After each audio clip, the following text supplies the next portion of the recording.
ফেরেশতারা ডেকে বলবে, ও কপাল পোড়া জাহান্নামীরা, জাহান্নামে কেন ঢুকলা? দুনিয়ার বুকে কি তোমাদেরকে সতর্ক করার জন্য কেউ আসে নাই? কুল্লামা উলকিয়া ফিহা ফাওজুন সাআলাহুম খাজানাতুহা আলাম ইয়াতিকুম নাযীর। সুবহানাল্লাহ পড়েন। আলাম ইয়াতিকুম নাযীর, কোন সতর্ককারী আসে নাই? বিশ্বনবী নাযীর হয়ে, সতর্ককারী হয়ে পৃথিবীতে আসলেন। তিনি জাহান্নামের ব্যাপারে উম্মাকে সতর্ক করেছেন। জান্নাতকে যেমনি তিনি চমকপ্রদ ভাবে উম্মার সামনে পোট্রে করেছেন, চিত্রায়িত করেছেন, ঠিক অনুরূপ ভাবে ভয়ঙ্কর জাহান্নামকেও তিনি এই উম্মার সামনে পোট্রে করেছেন। জাহান্নামকে কিভাবে বিশ্বনবী উম্মার সামনে পোট্রে করলেন, চিত্রায়িত করলেন, শুনতে মনে চায়? সিলেটবাসী শুনতে মনে চায়?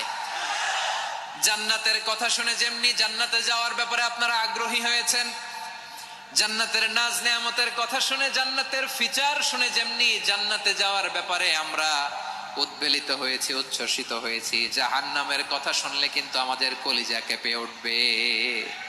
কিভাবে বিশ্বনবী পোট্রে করলেন? বিশ্বনবী বলেন, নারুকুম হাযিহিল্লাতী ইউকিদু ইবনু আদম জুজউন মিন ৭০ জুজআন মিন হাররি জাহান্নাম। ও আমার উম্মতেরা,